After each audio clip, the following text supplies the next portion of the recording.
রমজান মাসের দিন এবং রাত যেভাবে কাটাবেন তার জন্য একটা প্ল্যান করে ফেলবেন, সুন্দর করে একটা স্কেজুয়াল করে ফেলবেন, রুটিন করে ফেলবেন যে আমি কোরআন তেলাওয়াতটা কোন সময় করব।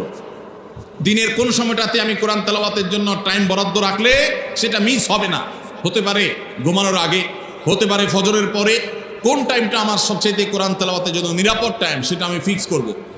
এই ঠিক একইভাবে আমি আল্লাহর কাছে রোনাজারের জন্য ভালো সময় কোনটা সেটা ঠিক করব।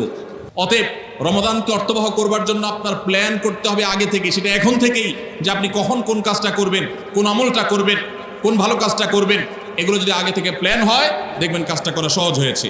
যথাযোগ্যভাবে রমজানকে যদি আমরা কাটাতে চাই, এর সঠিক ব্যবহার যদি করতে চাই, যেই প্রস্তুতিগুলো লাগবে 11টি প্রস্তুতি যেগুলো আমাদের রমজানকে সার্থক করতে পারে ইনশাআল্লাহ, তোর মধ্যে সর্বপ্রথম যে প্রস্তুতিটি দরকার সেটি হলো রমজান মাস শুরু হওয়ার আগে থেকেই, যথেষ্ট আগে থেকেই তওবা এবং ইস্তেগফার করতে হবে। কি করতে হবে ভাই? তওবা ইস্তেগফার কেন করবেন? তওবা ইস্তেগফার তো সারা বছরের রুটিন আমল। রমাদানকে কেন্দ্র করে রমজান মাসকে যদি আপনি সঠিকভাবে ব্যবহার করতে চান তাহলে কেন আপনাকে তওবা ইস্তেগফার করতে হবে? কারণ হলো তওবা এবং ইস্তেগফার এর মাধ্যমে আমরা আল্লাহর রহমতের উপযুক্ত হব। মক্কার মসজিদুল হারামের ইমাম শেখ আব্দুর রহমান আস-সুদাইস হাফিজাহুল্লাহ, তার কাছে সৌদি আরবের কিছু যুবকরা এসেছিলেন। এসে বললেন, শেখ, প্রতি বছর রমজান আসলেই আমরা অনেক প্ল্যান প্রোগ্রাম করি, অনেক কোরআন খতম দেব, অনেক নেক আমল করব, দোয়া রোনাজারি করব, দান সাদাকা করব।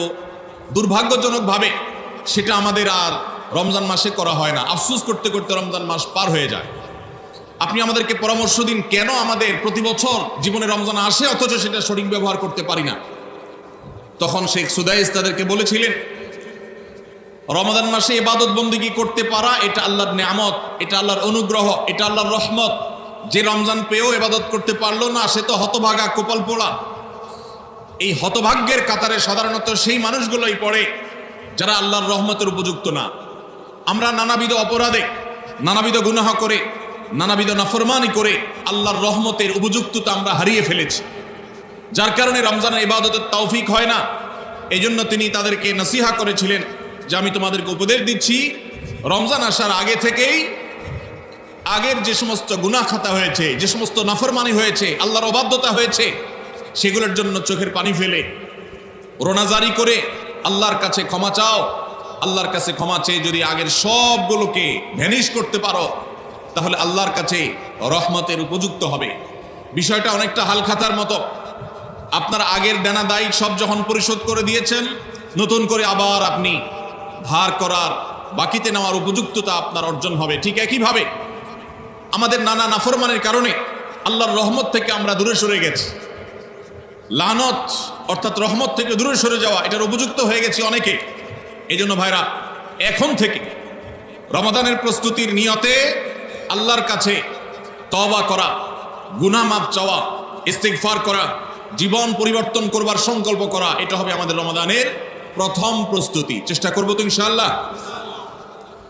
প্রতিদিন যখনই তৌফিক হয় আল্লাহর সাথে একটু কথা বলবেন, আল্লাহ আমার সমস্ত গুনাহগুলো মাফ করে দিন, আমার নাফরমানি মাফ করে দিন, আমাকে আপনি ক্ষমা করে দিন। আমি যদি আপনার রহমতের জন্য কোনো কারণে অনুপযুক্ত হয়ে যাই, আমার কোনো বদবখতির কারণে, আমার কোনো কৃতকর্মের কারণে, তো আপনি সেগুলো মাফ করে দিন। এই যে দোয়া, এই দোয়া আপনাকে রমাদানে আল্লাহর ইবাদত বন্দেগী করার, আল্লাহর কাছে রোনাজারি করার, আল্লাহর কাছে ভালো আমল নিবেদন করার যে তৌফিক, এটার উপযুক্ত করে দিবে ইনশাআল্লাহ। তাহলে রমাদানের প্রস্তুতির প্রথমটি আমরা পেয়ে গেলাম, সেটা হলো আগের গুনাহ খাতাগুলো থেকে ইস্তিগফার করা, তওবা করা, ফিরে আসা। এর মধ্য দিয়ে রমাদানের ইবাদতের জন্য নিজেকে প্রস্তুত করবো ইনশাআল্লাহ। চেষ্টা করা যাবে না ইনশাআল্লাহ।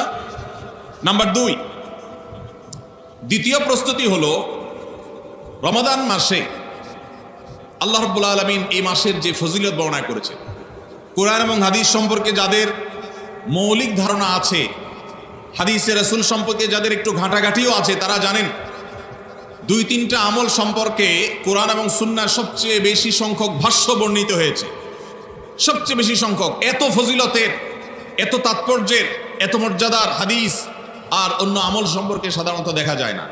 সেই কয়েকটি আমল যেগুলোর ফজিলত বিপুল পরিমাণ, যেগুলোর ফজিলত সম্পর্কিত হাদিসের সংখ্যা অনেক, সেই রকম আমলগুলোর মধ্যে থেকে অন্যতম আমল হলো এই রমাদান কেন্দ্রিক আমল, সিয়াম, রোজা, এগুলোর ফজিলত। তো আমাদের রমাদান কেন্দ্রিক প্রস্তুতি হিসাবে দ্বিতীয়ত যে কাজটি আমরা করতে পারি সেটি হলো এখন থেকেই রমাদান মাসের কি কি ফজিলত আছে, সিয়াম সাধনার কি কি ফজিলত আছে, রমাদানের কি কি আমল আছে, বিশেষ করে ফজিলত এবং মর্যাদার কথাগুলো আলোচনা শুরু করা এখন থেকে। বাসা বাড়িতে গোল হয়ে কোনো নির্দিষ্ট বইকে কেন্দ্র করে পাঠচক্র হতে পারে, গ্রুপ স্টাডি হতে পারে, পর্যালোচনা হতে পারে যে রমাদান মাসের কি কি মাহাত্ম্য আছে। এক একজন এক একটা বললেন। এই আলোচনা পর্যালোচনার মধ্য দিয়ে মনোজগতে রমাদানের জন্য এক ধরনের প্রস্তুতি, এক ধরনের আবহ তৈরি হবে ইনশাআল্লাহ। এই জন্য দ্বিতীয় প্রস্তুতি হিসাবে আমরা এই কাজটিও ইনশাআল্লাহ করব, সেটা হলো রমজানের ফজিলত, রমজানের মর্যাদা, সিয়ামের ফজিলত, অন্যান্য আমলের উপকারিতা, সেগুলো নিয়ে আমরা বেশি বেশি পর্যালোচনা করব। যত বেশি আপনি আগে থেকে পর্যালোচনা করবেন, রমাদানের প্রতি আপনার তৃষ্ণা, সিয়াম সাধনার প্রতি আপনার ভেতরে আকাঙ্ক্ষা, প্রত্যাশা এবং প্রতীক্ষা, এটা আপনার মধ্যে বাড়তে থাকবে এবং রমাদানের প্রতিটা মিনিটকে কাজে লাগাবার জন্য তাগাদা আপনার ভিতরে অনুভব হবে ইনশাআল্লাহ।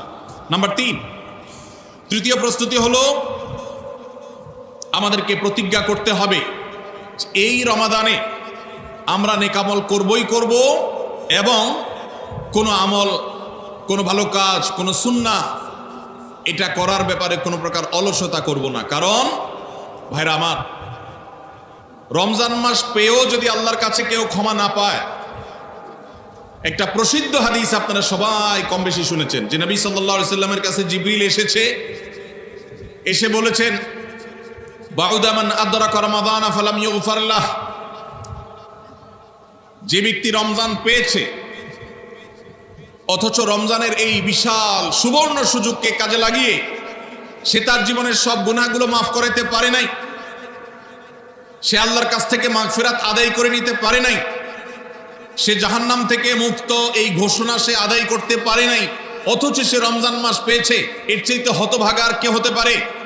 তা সে ধ্বংস হোক, এই বদদুআয় নবী সাল্লাল্লাহু আলাইহি সাল্লাম আমিন বলে সমর্থন জানিয়েছেন, সায় দিয়েছেন। এই জন্য ভাইরা, রমজান মাস এসেছে কিন্তু আমল ইবাদত হয় নাই, রমজান মাস এসেছে আবার চলে গেছে কিন্তু আমার গুনাহ আল্লাহর কাছ থেকে মাফ করাতে পেরেছি বলে আমার বুক সায় দেয় না, তাহলে এর চাইতে বড় হতভাগা, এর চাইতে বড় কপাল পড়ার কেউ হতে পারে না। রমজানের আমল ইবাদত, রমজানের নেক আমল, রমজানের দোয়া, রমজান মাসের চোখের পানি ফেলা, এটা ভাইরা শুধুমাত্র নিজের প্রেরণার জায়গা থেকে শুধুমাত্র সওয়াব আহরণের জন্যই নয়। এটা যদি না করি তাহলে জিবরিলের বদদোয়া, নবীজি সাল্লাল্লাহু আলাইহি সাল্লামের বদদোয়া, আল্লাহর পক্ষ থেকে ধ্বংস হওয়ার পরোয়ানা, এগুলো অনিবার্য হয়ে যাবে। এই কথা চিন্তা করে এখন থেকে রমাদান কেন্দ্রিক প্রস্তুতির অংশ হিসাবে আমাদেরকে প্রতিজ্ঞা করতে হবে, এইবারের রমাদানের প্রতিটা দিন আমি আল্লাহর কাছে চোখের পানি ফেলে একটা নির্দিষ্ট সময় কান্নাকাটি করব, আমার গুনাহ খাতাগুলোকে মাফ করাবো, জাহান্নামীদের তালিকা আমার নাম যদি কোনো কারণে যেয়ে থাকে, আমি এমনভাবে রোনাজারি করব, এমনভাবে ইস্তেগফার করব, এমনভাবে চোখের পানি ফেলবো, একান্ত নীরবে আল্লাহর সাথে কথা বলবো যেন আমার সমস্ত গুনাহগুলো মাফ হয়, জাহান্নামীদের তালিকা থেকে যেন আমার নাম কেটে যায়। এর জন্য ভাইরা এখন থেকে প্রতিজ্ঞাটা করতে হবে। প্রস্তুতি হলো কাজ হবে রমজানে, কিন্তু প্রতিজ্ঞা হবে এখন থেকে যে আমি কোনোভাবে এইবারের রমজানের সুযোগ আর হাতছাড়া করব না ইনশাআল্লাহ। তাহলে 3 নম্বর হলো যে রমজান কেন্দ্রিক সমস্ত আমলগুলো করব, আল্লাহর কাছে তওবা ইস্তেগফার করে নিজের গুনাহগুলোকে মাফ করায় ছাড়বো, জাহান্নাম থেকে মুক্তি তথা নাজাত এটা নিজের করে নেব, এই মর্মে প্রতিজ্ঞাটা এখন থেকে যেই কয়েকদিন রমজান আসতে সময় আছে প্রতিদিন আমাকে নবায়ন করতে হবে। প্রতিজ্ঞা আজকেরটা যেভাবে হবে কালকেরটা আরো স্ট্রং হবে, তারপরের দিন আরো স্ট্রং হবে। প্রতিদিন আমি স্বপ্ন লালন করব কবে রমজান, যেভাবে হবে কালকেরটা আরো স্ট্রং হবে, তারপরের দিন আরো স্ট্রং হবে। প্রতিদিন আমি স্বপ্ন লালন করব কবে রমজান শুরু হবে, আর আমি আল্লাহ রাব্বুল আলামিনের কাছে রমজানের এই সমস্ত ইস্তেগফার, তওবা, আমল এগুলোকে নিবেদন করতে থাকবো। চেষ্টা করা যাবে না ইনশাআল্লাহ। তাহলে 3 নম্বর প্রস্তুতি হলো রমজান মাসে নেক আমল করার প্রতিজ্ঞা করা, মাগফিরাত এবং নাজাত আদায় করার প্রতিজ্ঞা এখন থেকে করা। নাম্বার 4 নম্বর যে প্রস্তুতিটা আমাদের নিতে হবে সেটা হলো, যদি আগের রমজানের কোনো রোজা কারোর কাজা থাকে, এই রমজান আসার আগে আগে শাবান মাসের মধ্যেই সেই কাজাগুলো আদায় করে ফেলা উচিত। আম্মা জান আয়েশা রাদিয়াল্লাহু তাআলা আনহা বলেছেন যে নারী হিসাবে রমাদান মাসে যে কয়েকটা রোজা ভাঙতি পড়ে, নবীজি সাল্লাল্লাহু আলাইহি সাল্লাম রমাদান পরে পুরো সময়টা তার কাছে থাকার কারণে তিনি সেই রোজাগুলো রাখার সুযোগ সেভাবে পেতেন না। স্বামীর হকের কথা মাথায় রেখে রোজাগুলো রাখতেন না। এবং শাবান মাস আসলে নবীজি সাল্লাল্লাহু আলাইহি সাল্লাম নিজেও বেশি বেশি নফল রোজা রাখতেন। ওই সুযোগে মা আয়েশা রাদিয়াল্লাহু তাআলা আনহা বলেছেন যে তিনিও তার রমজানের বাকি রোজা যেগুলো ছিল ভাঙতি রোজা সেগুলো তিনি রেখে ফেলতেন। তো এই হাদিস থেকে বোঝা যায় রমজানের রোজা যদি কারোর কাজা হয়, পুরুষদের অসুস্থতার কারণে হতে পারে, মা বোনদের মাসিকার কারণে হতে পারে, তাহলে সেই রোজা যত দ্রুত সম্ভব আমরা কাজা করে ফেলবো। সেই কাজা করতে যদি কোনো কারণে, যৌক্তিক কারণে বা যে কোনো কারণে যদি বিলম্ব হয়, তাহলে এই বছরের আসন্ন রমজানের প্রস্তুতির অংশ হিসাবে আগের রমজানের কোনো ভাঙতি রোজা থাকলে সেগুলো সব রেখে কাজা করে সম্পূর্ণভাবে এই রোজার জন্য প্রস্তুত হবে। এটা হলো 4 নম্বর প্রস্তুতি। নাম্বার 5 নম্বরের রমজানের প্রস্তুতি হলো আল্লাহ রাব্বুল আলামিনের কিছু সাধারণ ক্ষমা আছে, কমন ক্ষমা, গণহারে মাফ। আল্লাহ তাআলার এই যে সাধারণ ক্ষমা, গণহারে মাফ, দুটি বিষয় এই গণহারে মাফ থেকে মানুষকে দূরে সরিয়ে রাখে। আল্লাহর গণহারে যে ক্ষমা, এই গণক্ষমার উপযুক্ততা নষ্ট করে দেয় দুটি জিনিস। তার একটি হলো শিরক, আরেকটি হলো হাসাদ। একটা হলো হিংসা, আরেকটা হলো শিরক। নবী করিম সাল্লাল্লাহু আলাইহি ওয়াসাল্লাম বিভিন্ন হাদিস থেকে আমরা জানি, তিনি বলেছেন আল্লাহ রাব্বুল আলামিন বিশেষ করে লাইলাতুন নিসফি মিন শাবানে যখন মানুষকে গণহারে ক্ষমা করেন, তখন 2 শ্রেণীর মানুষকে আল্লাহ তাআলা মাফ করেন না, ইল্লা লিল মুশরিকিন ও মুশাহিন।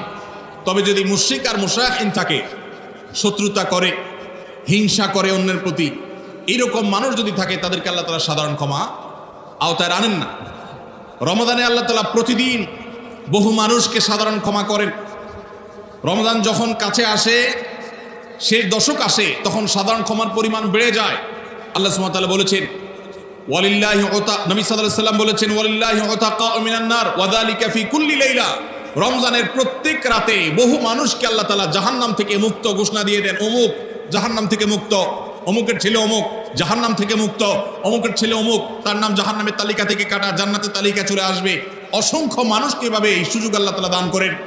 যারা শিরকে লিপ্ত, সেটা যেই কোনো ধরনের শিরক হোক, কবরকে যারা সিজদা করে, মাজারকে যারা পুজো করে, জীবিত মৃত মানুষকে যারা সিজদা করে, কবরে যারা প্রার্থনা করে, সেখানে যারা সন্তান চায়, ব্যবসার উন্নতি চায়, যত প্রকার শিরক আছে কবর কেন্দ্রিক, এগুলোতে লিপ্ত হয়, অথবা এর বাইরে আরো যত রকমের শিরক গোটা দুনিয়াতে আছে, কোন প্রকার শিরকে যখন মানুষ লিপ্ত হয়, তখন এই ব্যক্তি আল্লাহ তাআলার সাধারণ ক্ষমার উপযুক্ত আর থাকে না।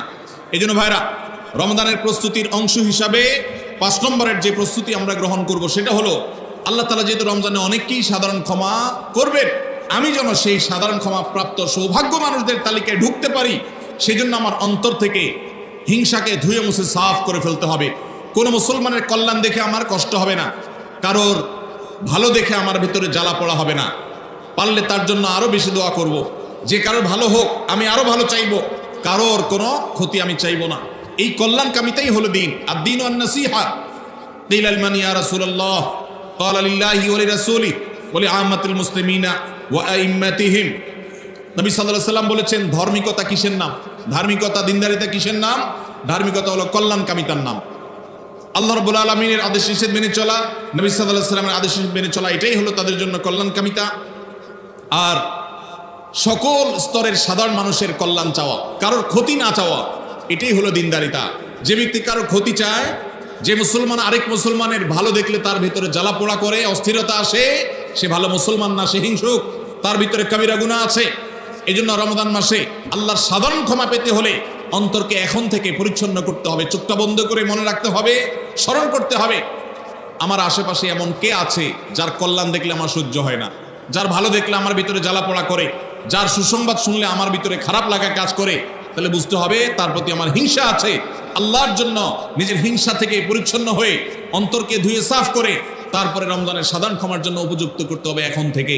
ঠিক একইভাবে আমি আমার কথায়, আমার কাজে, আমার বিশ্বাসে কোনো মাধ্যমে আল্লাহর সঙ্গে শিরক করছি কিনা, আরশের মালিকের সাথে শিরক করছি কিনা, আল্লাহ বলেছেন ইন্নাল্লাহা লা ইয়াগফিরু আন ইউশরাকা বিহি ওয়া ইয়াগফিরু মা দুনা যালিকা লিমান ইয়াশা।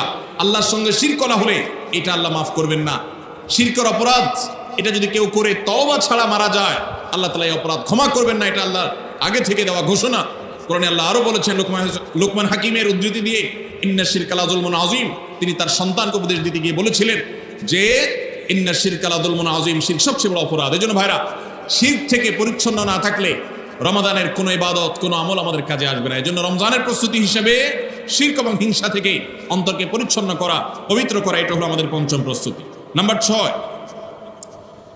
বিগত রমজান যেগুলো আমাদের জীবনে এসেছে, সেই সমস্ত রমাদানে কেন আমার আমল ইবাদত হয় নাই? রমজান আসার আগে নিয়ত করছি কোরআনটা খতম দিব, কিন্তু দিতে পারি নাই।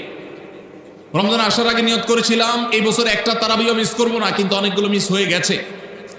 রমজান আসার আগে নিয়ত করেছিলাম এই বছর রমজান থেকে এই ধূমপান করা ছেড়ে দিব, কিন্তু অনেকে ছাড়তে পারেন নাই।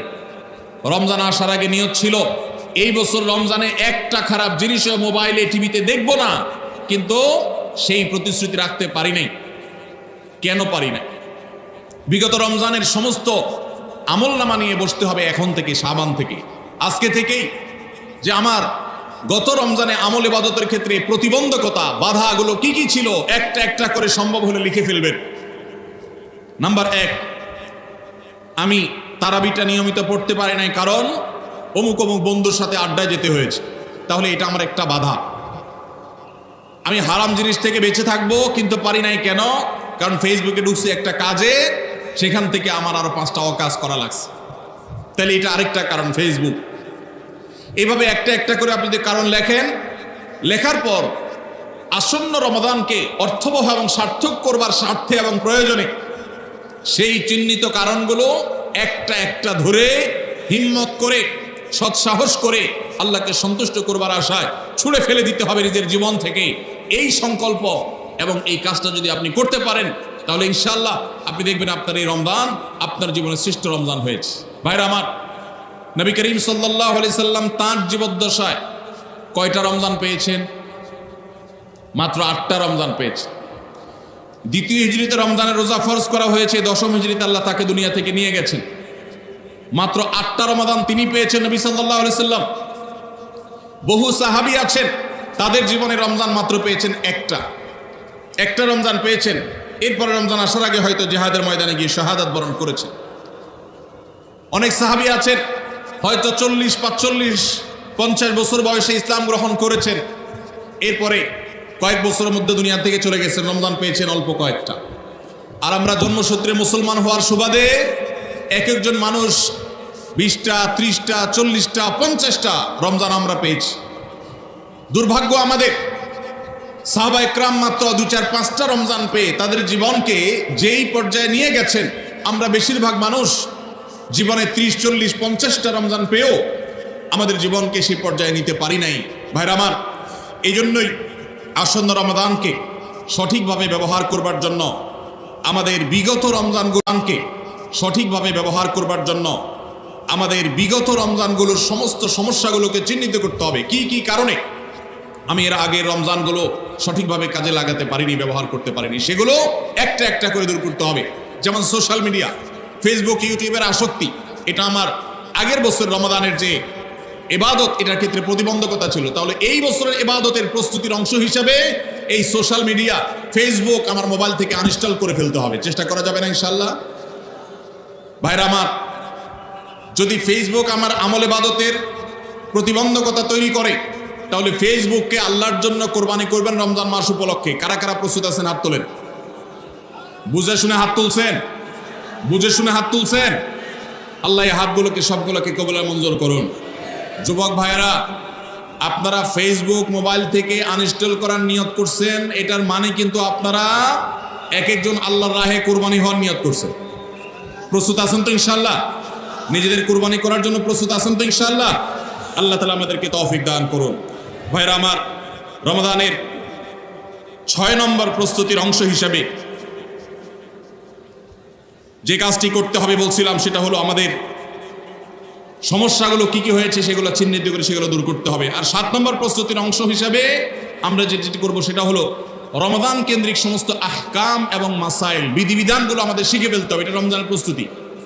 আমাদের দেশে অনেক মসজিদে ইমাম সাহেবরা তালিম করেন রোজা ভঙ্গের কারণ কি, রোজা মাকরুহ হওয়ার কারণ কি, রোজার জন্য ক্ষতিকর বিষয়গুলো কি কি, এগুলো রমজান মাসে বিভিন্ন নামাজের পরে তালিম করেন। এটা একটা ভালো চেষ্টা, কিন্তু এই কাজটা যদি আমরা শাবান মাস থেকে নিজস্ব উদ্যোগে করি সেটা হবে আরো ভালো চেষ্টা। কথা কি বুঝে আসছে ভাই? তাহলে রমজান আসার আগে থেকেই আমরা মাসাইলের তালিম, মাসাইলের শিক্ষা, জ্ঞান অর্জন, রমজানের বিধিবিধানগুলো আমরা জানার চেষ্টা করবো। এটা হবে পার্ট অফ প্রিপারেশন ফর রমাদান। রমজানের জন্য প্রস্তুতির অংশ হিসাবে আমাদের এখন থেকে রমজান এবং সিয়ামের মাসাইলগুলো জানতে হবে। আল্লাহ আমাদের সবাইকে আমলের তৌফিক দান করুন। 8 নম্বর হলো, রমজানে যে আমলগুলো করবেন এখন থেকে সেগুলোর ওয়ার্ম আপ এবং রিহার্সেল শুরু করে দিবেন, প্রস্তুতি শুরু করে দিবেন, চর্চা শুরু করে দিবেন। কারণ মানুষ দাঁড়ানো অবস্থায় হঠাৎ করে জোরে দৌড় দিতে পারে না। একটা গাড়ি সেটা দাঁড়ানো অবস্থায় হঠাৎ করে 100, 150, 110, 20 গতিতে চলতে পারে না। প্রথম 10-20 হয়, এরপরে 40-60 হয়, এরপর আস্তে আস্তে 100 বা 110-20 হয়। এই জন্য রমজান মাসে যদি আপনি বিপুল পরিমাণ ইবাদত করতে চান, অনেকে আছেন অপেক্ষায় থাকেন রমজানের চাঁদ উঠলে সব শুরু করব। এদের দ্বারা জীবনে কিছুই হয় না। যারা আসলেই রমজানে কিছু করতে চায় তারা এখন থেকে শুরু করবে। রমজানে আমরা রোজা রাখবো, নবী সাল্লাল্লাহু আলাইহি ওয়াসাল্লাম শাবান থেকে নফল রোজা রাখার অভ্যাস শুরু করতেন। রমজানে আমরা দোয়া করব, এখন থেকে দোয়ার রিহার্সেল শুরু করা, প্রস্তুতি শুরু করা। যে কোনো গুরুত্বপূর্ণ কাজের আগে মহড়া শুরু হয়, তারপরে মূল কাজ শুরু হয়। এই জন্য শাবান মাস থেকে আমাদের প্রস্তুতি চলতে হবে। চেষ্টা করা যাবে না ইনশাআল্লাহ? তাহলে 8 নম্বরের প্রস্তুতি হলো, যেই আমলগুলো রমজানে করব সেগুলোর রিহার্সেল, সেগুলোর প্রস্তুতি, ওয়ার্ম আপ এখন থেকে শুরু হবে। নাম্বার 9, রমজান মাসের দিন এবং রাত যেভাবে কাটাবেন তার জন্য একটা প্ল্যান করে ফেলবেন। সুন্দর করে একটা স্কেজুয়াল করে ফেলবেন, রুটিন করে ফেলবেন যে আমি কোরআন তেলাওয়াতটা কোন সময় করব। দিনের কোন সময়টাতে আমি কোরআন তেলাওয়াতের জন্য টাইম বরাদ্দ রাখলে সেটা মিস হবে না। হতে পারে ঘুমানোর আগে, হতে পারে ফজরের পরে। কোন টাইমটা আমার সবচেয়ে কোরআন তেলাওয়াতের জন্য নিরাপদ টাইম সেটা আমি ফিক্স করব। এই ঠিক একইভাবে আমি আল্লাহর কাছে রোনাজারের জন্য ভালো সময় কোনটা সেটা ঠিক করব। আমরা আমাদের আসুন্নাহ ফাউন্ডেশন থেকে আপনারা জানেন রমজান প্ল্যানার নামে একটা প্ল্যানার তৈরি করেছি রমজানকে অর্থবহ করবার জন্য।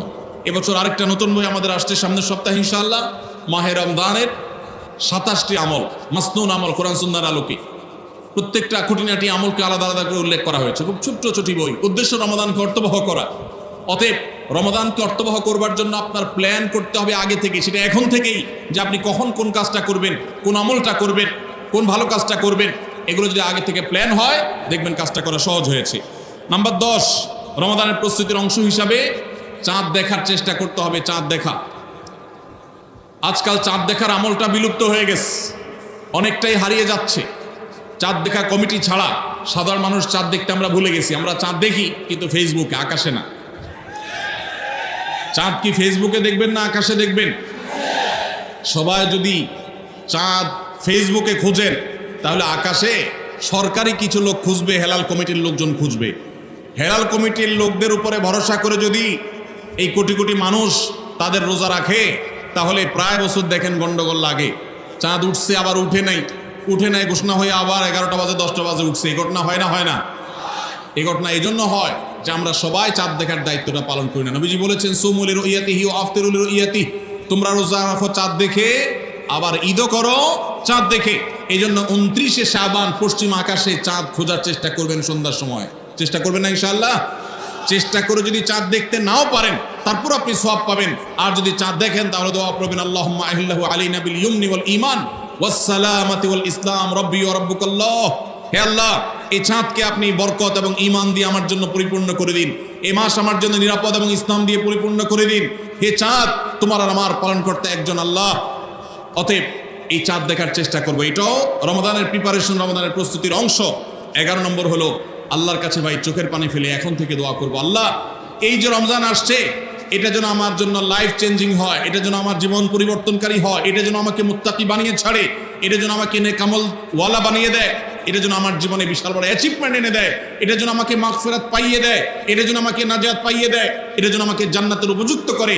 এই রমজান যেন আমাকে জাহান্নামীদের তালিকা থেকে আমার নামকে কাটানোর নিশ্চয়তা এনে দেয়।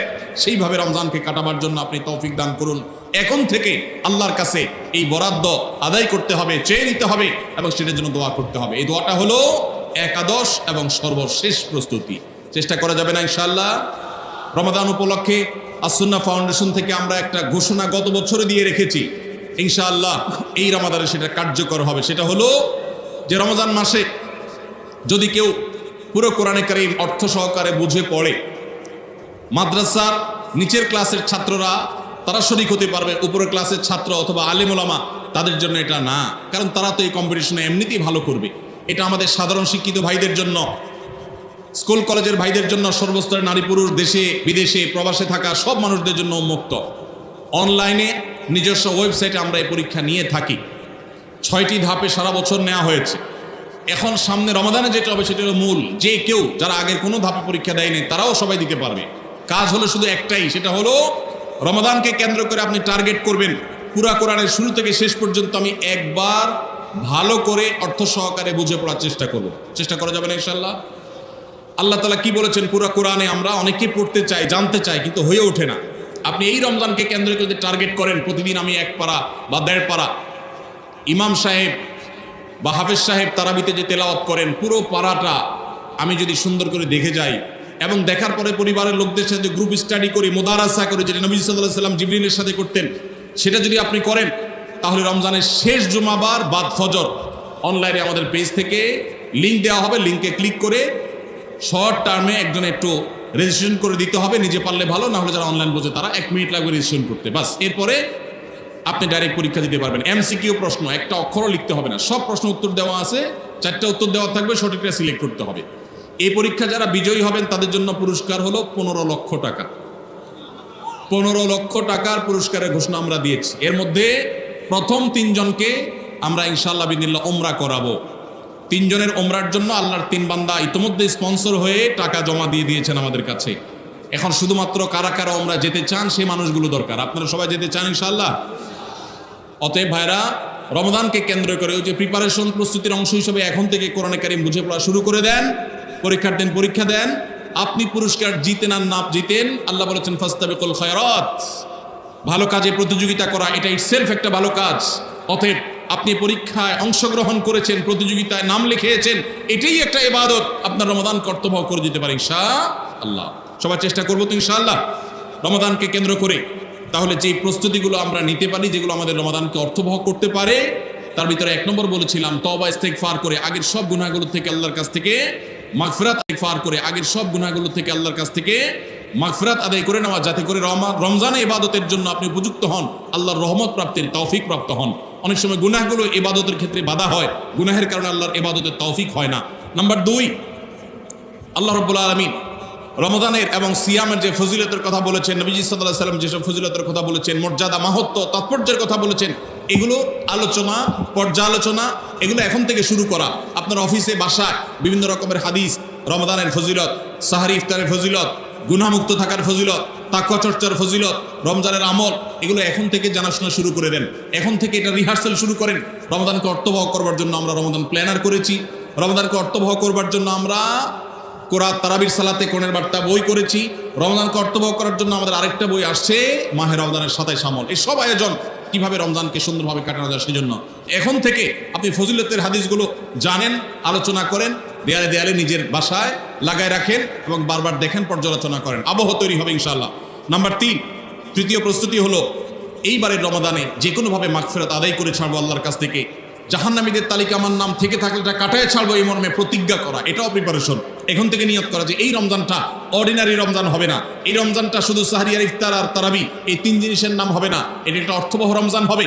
একটা নাফরমানি আমি করব না, একটা গুনাহ আমি করব না। এখন থেকে প্রতিজ্ঞা করতে হবে নিজের সাথে নিজে, প্রতিদিন নিজের সাথে নিজের বোঝাপড়া ফাইনাল করতে হবে, এটা প্রস্তুতি।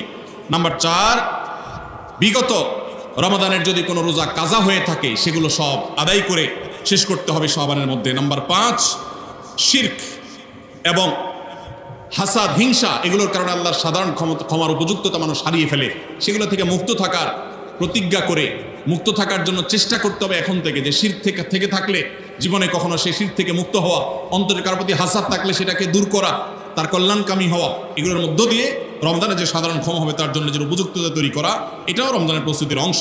নাম্বার 6, বিগত রমজানগুলোতে কোন কোন কারণে আমার আমল হয় না, কোন দোস্তের কারণে, কোন বন্ধুর কারণে, কোন গ্রুপের কারণে, কোন অ্যাপসের কারণে, কোন ফেসবুকের কারণে, সেগুলো একটা একটা করে এই রমজানে যেন জীবনে না থাকে সেগুলো ছিন্ন করার জন্য প্রস্তুতি নেওয়া। নাম্বার 7, রমজানের মাসলা মাসাইলগুলো জানা, এটাও রমজানের প্রস্তুতির অংশ, এখন থেকে সেটা করা। 8 নম্বর হলো রমজানে যে আমল করতে চান এখন থেকে সেগুলো শুরু করবেন। তেলাওয়াত করা, অনেক সালাফ শাবান মাস থেকে প্রচুর তেলাওয়াত করা শুরু করতেন, নবীজি শাবান মাস থেকে নফল আদায় শুরু করতেন। এগুলো হলো আগে থেকে প্রস্তুতি এবং মহড়া। রমজানে যা করবেন, দান সদকা করবেন, এখন থেকে লিস্ট করেন, তালিকা শুরু করে দেন, টাকা পয়সা জমা শুরু করে দেন। এগুলো হলো পার্ট অফ প্রিপারেশন। 9 নম্বর হলো রমজান কিভাবে কাটাতে চান তার একটা রুটিন করে ফেলেন। দিন রাত 24 ঘন্টার রুটিন। বাচ্চাদের, ফ্যামিলি, অনেক ধরনের আমল আছে রমজানকে কেন্দ্র করে যেগুলো হারিয়ে গেছে আমাদের সমাজ থেকে। রুটিন করেন এবং ইলম অর্জন করার চেষ্টা করেন। নাম্বার 10, চাঁদ দেখার চেষ্টা করতে হবে, এটাও রমজানের প্রস্তুতির অংশ।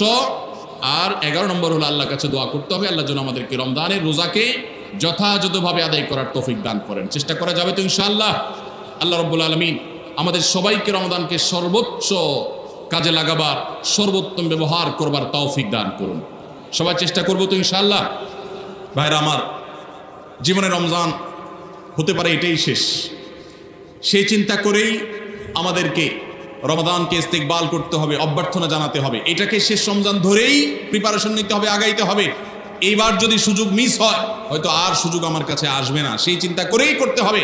তাহলে ইনশাআল্লাহ এই রমজানে অর্থবহ কিছু করা সম্ভবপর হবে। আমরা সবাই সেজন্য যার যার জায়গা থেকে সচেষ্ট হব আগে থেকেই। এবং মনে রাখবেন, আবারও বারবার বলছি যে নবী সাল্লাল্লাহু আলাইহি সাল্লামের সেই হাদিসটি মাথায় রাখতে হবে। রমজান মাসটা আমল করে, ইবাদত করে কিছু কামাইতে পারলাম ভালো, না কামাইতে পারলাম তেমন কোনো ব্যাপার না। ব্যাপারটা সেরকম না। ব্যাপারটা হলো যদি এই মাস চলে যায় আর অবহেলায় আপনি আল্লাহর কাছ থেকে মাগফিরাত আদায় করতে না পারেন, তাহলে বাউদামান আদরাকা রমাদান ওয়া লাম ইগফার লাহ, এই হাদিসের মেজদাক হবেন আপনি, এই হাদিসের প্রয়োগ ক্ষেত্র হবেন আপনি। সেক্ষেত্রে রমজান পেয়েও মাগফিরাত না পাওয়ার কারণে ধ্বংস অনিবার্য হয়ে যাবে। এটা শুধুমাত্র শখের বিষয় না, এটা ডু অর ডাই এর মতো ব্যাপার। আপনি রমজান পাইলেন না, মাগফিরাত পাইলেন না, জাহান্নাম নিশ্চিত হবে। অতএব যারা বাঁচতে চায় তারা এখন থেকে প্ল্যান প্রোগ্রাম করা যাবে না ইনশাআল্লাহ। সেই সাথে আমি শুরুতে যেটা বলেছিলাম, রমাদান সেই মাস যেই মাসে আমল এবং ইবাদতের শুধু উন্নতি আর তারা কি না, মুসলমানদের সার্বিক অগ্রগতি, উন্নতি আল্লাহ রাব্বুল আলামিন এই মাসে দিয়েছেন। ঐতিহাসিক বদরের যুদ্ধের সেই স্মৃতি বিজড়িত মাস এই রমাদান। মক্কা বিজয়, বড় বড় ঘটনা ইসলামের ইতিহাসে, বড় বড় সাফল্য আল্লাহ তাআলা রমাদানে দিয়েছেন। অতএব সেই জন্য নিজেদেরকে প্রস্তুত করতে হবে, প্রস্তুতি এখন থেকে গ্রহণ করতে হবে। এবং বাংলাদেশের এই মাটি আল্লাহ রাব্বুল আলামিন যেন দ্বীনের জন্য, ঈমানের জন্য, কোরআনের জন্য, সুন্নাহর জন্য কবুল করেন। এদেশের মুসলমানদের অন্তরের অন্তঃস্থলে যেন দ্বীনকে আল্লাহ তাআলা গেঁথে দেন। আমাদেরকে সবাইকে যেন আল্লাহ তাআলা প্র্যাকটিসিং মুসলমান বানায় দেন। নামধারী মুসলমানদেরকে আল্লাহ যেন সিরিয়াস মুসলমান বানায় দেন। নামাজি মুসলমানকে যেন আল্লাহ আখলাকওয়ালা মুসলমান বানায় দেন। আখলাকওয়ালা মুসলমানকে যেন আল্লাহ মুখলিস মুসলমান বানায় দেন। আমরা সবসময় দোয়া করবো ইনশাআল্লাহ। এই আসন্ন রমাদানকে কেন্দ্র করে সেই দোয়া আরো বাড়াতে হবে, তার প্রিপারেশন আরো বাড়াতে হবে। এদেশের সংখ্যাগরিষ্ঠ মানুষ তারা ইসলামকে পছন্দ করে, মুসলমান, তারা ইসলামকে ভালোবাসে মনে প্রাণে, ধর্মপ্রাণ। এরপরও এদেশে একের পর এক বিভিন্ন সময় আমরা দেখেছি ইসলামকে নানাভাবে আঘাত করা হয়। আমরা মুসলমানরা সর্বশক্তি দিয়ে এই সামান্য কিছু হাতে গোনা ইসলাম এবং মুসলমানদের প্রতি বিদ্বেষ পোষণ করা এই অপশক্তি, এদেরকে দমন করবার শপথও আমাদেরকে গ্রহণ করতে হবে রমাদানকে কেন্দ্র করে। আপনারা অনেকে ইতিমধ্যে জেনেছেন, অনেকে আপনারা জেনেছেন এবং দেখেছেন, দেশে সংস্কার কার্যক্রম যে চলমান আছে, এখানে নারী বিষয়ক সংস্কারের যে কমিশন, সেই কমিশন পত্রপত্রিকা আপনারা দেখেছেন, অনেকে সুপারিশ করেছে বৈষম্য দূর করার নাম দিয়ে কোরআন যে বাবার সম্পত্তিতে, মায়ের সম্পত্তিতে মেয়েদেরকে ছেলেদের অর্ধেক সম্পদ দিতে বলেছে, সে আইনটা এখনো সামাজিকভাবে প্রচলিত আইনে কার্যকর আছে। এইটাকে পরিবর্তন করার, আল্লাহর বিধানকে পরিবর্তন করার সুপারিশ করেছে এই নারী বিষয়ক সংস্কার কমিশন। এই সুপারিশ বাস্তবায়ন করার দুঃসাহস যদি কেউ দেখায়, তাহলে এটা হবে সবচেয়ে বড় অপরিণামদর্শী কাজ, সবচেয়ে দুর্ভাগ্যজনক অধ্যায়। শুনতে খুব ভালো শোনা যায়, খুব মুখরোচক মনে হয়। একই বাবার সন্তান, ছেলে এবং মেয়ে, ছেলে 2 টাকা পাইলে মেয়ে কেন 1 টাকা পাবে? কিন্তু এর পেছনে লুকায়িত আছে এক গভীর শয়তানের ষড়যন্ত্র। সেটা হলো পশ্চিমা পৃথিবীর মানুষেরা তাদের পরিবার ব্যবস্থাপনা ধ্বংস হয়ে গেছে, বহু আগেই তাদের পরিবার ব্যবস্থাপনা মুখ থুবড়ে পড়েছে। আজ এই ভারতবর্ষে শুধু মুসলমান কেন, আমাদের এই অঞ্চলের হিন্দু, খ্রিস্টান, বৌদ্ধ সব ধর্মের মানুষের মধ্যে পারিবারিক বন্ডিং এবং পরিবার ব্যবস্থাপনা, স্বামী স্ত্রীর মধ্যকার সৌহার্দ্য যতটুকু আছে, পশ্চিমারা সেগুলা কল্পনাও করতে পারে না। ওরা আমাদের চাইতে জ্ঞানে বিজ্ঞানে এগিয়ে থাকতে পারে, ওরা আমাদের চাইতে তথ্য প্রযুক্তিতে অগ্রসর থাকতে পারে, তারা অবকাঠামোতে আমাদের চাইতে 200 বছর এগিয়ে থাকতে পারে, কিন্তু পরিবার ব্যবস্থাপনা আমরা ওদের চাইতে 500 বছর এগিয়ে আছি। আমাদের এখানকার স্বামী স্ত্রীর মধ্যকার ভালোবাসা, এটা তাদের দেশে সোনার হরিণ। আমাদের এখানকার সন্তানের সাথে বাবা মার বন্ডিং, তাদেরও ওখানে সেটা দুষ্প্রাপ্য। ভাইরা আমার, এই যে সমতার নাম দিয়ে, বৈষম্য দূরের নাম দিয়ে এই যে নতুন প্রস্তাবনা আসছে, এই প্রস্তাবনার মিনিং হলো পরিবার ব্যবস্থাপনাকে ধ্বংস করে ফেলা। কিভাবে সেটা? ছেলে এবং মেয়ে উভয় যখন সমান সমান হারে 1 টাকা 1 টাকা করে পাবে, তখন পশ্চিমাদের মতো ছেলে বলবে মেয়েকে, বাসা ভাড়া তুমি অর্ধেক শেয়ার করো, সংসার খরচ তুমি অর্ধেক শেয়ার করো, যেভাবে পশ্চিমা পৃথিবীতে আছে। এইটা যদি শুরু হয়, তখন পরিবার ব্যবস্থাপনা ওদেরটা যেরকম ধ্বংস হয়েছে, আমাদেরটাও ধ্বংস হওয়া অনিবার্য হবে। দুইজনকে ঘরের বাহির হতে হবে। স্ত্রীর মধ্যকার রেষারেষি শুরু হওয়ার একটা সূচনা, একটা সূত্রপাত, যে তোমার কাছে 2 টাকা আছে, আমার কাছে 2 টাকা আছে, তাহলে সংসার খরচ আমি দিলে তুমি কেন দিবা না, তোমাকেও দিতে হবে। এখন আল্লাহ রাব্বুল আলামিন যে সুন্নাতুল্লাহি ফিল আরদ, পৃথিবীতে আল্লাহর যে নিয়ম রেখেছেন, পুরুষরা বাহিরের দিকটা সামলায়, মেয়েরা ভেতরের দিকটা সামলায়। পুরুষরা বাহিরের জগৎটাকে দেখে, মেয়েরা ভেতরের জগৎটাকে দেখে। এই যে বন্টনের মধ্য দিয়ে যে পরিবার ব্যবস্থাপনা মানব সভ্যতার শুরু থেকে আজও পর্যন্ত আসছে, এটার ভিন্ন পথ এক্সপেরিমেন্ট করে, চালিয়ে, পরীক্ষা চালিয়ে পশ্চিমারা ফেইলিওর হয়ে গেছে, ব্যর্থ হয়ে গেছে। এখন আমাদের সমাজকে ব্যর্থ করার অপচেষ্টা এদেশে তাদের কিছু দোসররা করছে এবং তারা এ কাজে লিপ্ত আছে। বিধায় আমাদেরকে চোখ কান খোলা রাখতে হবে। কোরআনে কারিমের আইন, কোরআনে কারিমের বিধান এমনিতেই তো নাই। যে 2-1টা সমাজের খাঁজে ভাজে আছে, এগুলাকে ধুয়ে পরিষ্কার করার যে শয়তানের ষড়যন্ত্র, নীলনকশা, এটা ইনশাল্লাহ এদেশের মানুষ বাস্তবায়ন করতে দিবে না। এদেশের মানুষ দিনকে যতটা ভালোবাসে, ফু মেরে, তুড়ি মেরে, সংস্কারের নামে আল্লাহর দেওয়ার সে বিধান, এটাকে উড়িয়ে দেওয়া হবে, আর সাধারণ মানুষ চুপচাপ বসে থাকবে। এটা বোকার স্বর্গে বসবাস করা ছাড়া আর কিছুই নয়। এমনিতেই কোরআনের কোনো আইন, কোনো বিধান, আল্লাহর আদেশ বা নিষেধ, মুসলিম অধ্যুষিত দেশ হিসাবে, ধর্মপ্রাণ মানুষদের দেশ হিসাবে, সেটা আমাদের আইনে, সংবিধানে এমনিতেই স্থান পাচ্ছে না। যেগুলো আছে 2-1টা, সেগুলো মুছে পরিষ্কার করার এই ষড়যন্ত্র এদেশের প্রত্যেকটা মুসলমান রুখবে ইনশাআল্লাহ। ভাইরা আমার, এই জন্য আমাদেরকে চোখ কান খোলা রাখতে হবে, আমাদেরকে সতর্ক থাকতে হবে। তবে সেই সাথে আমাদের এও মাথায় রাখতে হবে, মা বাবার সম্পদে বোনদের অধিকার, এটাকে আমরা অনেক পুরুষরা বঞ্চিত করছি, তাদেরকে অধিকার দিচ্ছি না। যেটুকু কোরআন বলেছে সেটুকুর বাস্তবায়ন হলেই সমাজ শান্তিতে পরিপূর্ণ হয়ে যাওয়ার কথা, কিন্তু সেটা বাস্তবায়ন করার নাম নাই, সেটাকে পরিবর্তন করার বরং চেষ্টা চলছে। ভাইরা আমার, আল্লাহ রাব্বুল আলামিন আমাদেরকে নারী পুরুষের মধ্যে সমতা বিধান করতে বলেন নাই, ন্যায্যতা বিধান করতে বলেছেন। কি করতে বলেছেন? সমতা। ইসলাম সমতার কথা বলে না, ন্যায্যতার কথা বলে। সব সময় সমতা মানুষের ন্যায্যতাকে নিশ্চিত করে না, সব সময় সমতা মানুষের ন্যায্যতাকে নিশ্চিত করে না। এজন্য ইসলাম ন্যায্যতা কথা বলেছে। ন্যায্যতা এটা থাকতে হবে, সমতা থাকা জরুরি নয়। আল্লাহ আপনাকে একটা ছেলে দিছে, একটা মেয়ে দিছে। ছেলেটার জ্বর হয়েছে, তাকে নাপা খাওয়াইছেন 103 ডিগ্রি জ্বর। মেয়েটার শরীরে কোনো জ্বর নাই, সুস্থ মানুষ, তাকে বলতেছেন তুমিও তো আমার ঘরে জন্ম নিয়েছ, 1 পাতা নাপা কিনেছি, ছেলেটাকে খাইয়েছে একটা, তুমিও তো ভাত খাইছো, এখন একটা নাপা তুমিও খাও, না হলে তো আমার ভয় হয় যে আমি সমতা বিধান করলাম না। কি বলেন? ছেলের জ্বর হয়েছে, তাকে নাপা খাওয়াইছেন, এখন সমতা যদি বজায় রাখতে হয় তাহলে মেয়েকেও কি করা লাগবে? নাপা খাওয়ানো। এক ছেলের বয়স 20, তার জন্য যে সাইজের জামা কিনেছেন, আরেকজনের বয়স 10। সমতা বিধান করতে হলে তার জন্য একই সাইজের জামা কিনতে, একই সাইজের জামা যদি কিনেন তাহলে সেটাকে ইনসাফ হবে না বেইনসাফ হবে?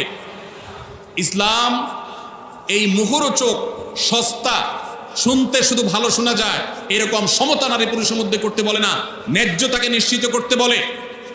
আপনি কোথাও আপনার ছেলে মেয়েদেরকে কোনো ভালো কিছু দেখাবার জন্য নিয়ে গেছেন, 2 জন ছেলে বা 1 জন ছেলে 1 জন মেয়ে গেছে, 1 জন বড় 1 জন ছোট, একটু উপরে উঠে দেখতে হবে। সেজন্য যে বড় 15 বছর বয়স, তার দেখার সুবিধার জন্য 3টা ইট দিয়ে বলেছেন তুমি এবার দাঁড়াও, সে দেখতে পাচ্ছে। এখন যার বয়স 5 তার জন্য যদি 3টা ইট দেন সে কি দেখতে পাবে? কিন্তু যেহেতু বড়জনকে 3টা দিবেন, ছোটজনকেও 3টা দিবেন, ছেলেকে 3টা দিবেন, মেয়েকেও 3টা দিবেন, এটা হলো সমতার দাবি। আর ন্যায্যতার দাবি হলো যার 3টা লাগে তারা 3টা দিবেন, যার 6টা লাগে তাকে 6টা দিবেন। এটা হলো ন্যায্যতা। ইসলাম নারী পুরুষের মধ্যে ন্যায্যতা নিশ্চিত করতে বলে, সমতা নয়। পশ্চিমারা যে সমতার কথা বলে এটা মুখরোচক, বস্তাপচা, সস্তা স্লোগান। এই স্লোগান কখনো ইনসাফ প্রতিষ্ঠা করতে পারে না। পশ্চিমাদের সমাজ ব্যবস্থা ইনসাফ প্রতিষ্ঠা হয় নাই। নারীরা মুসলমানদের চাইতে 1000 গুণ বেশি নিগৃহীত, নিষ্পেষিত। আমাদেরকে বুঝতে হবে এবং ধারণ করতে হবে। আল্লাহ রাব্বুল আলামিন কোরআন এবং হাদিসের আলোকে আমাদের জীবনকে, আমাদের সমাজকে, আমাদের দেশকে, আমাদের পরিবারকে সব কিছুকে ঢেলে সাজাবার তৌফিক আমাদেরকে দান করুন। আমাদেরকে কোরআন এবং হাদিসকে ধারণ করতে হবে, রমাদান কর্তব্য করতে হবে। যে সমস্ত কথা আমরা শুনলাম, জানলাম, দিনভর আলোচনা হলো, আল্লাহ তাআলা আমাদের সবাইকে আমলের তৌফিক দান করুন। হাদা ওয়াসাল্লি ওয়াসাল্লিম আলা নবিয়িনা মুহাম্মদ ওয়া জাযাকুমুল্লাহু খাইরা। আসসালামু আলাইকুম ওয়া রাহমাতুল্লাহি ওয়া বারাকাতুহু।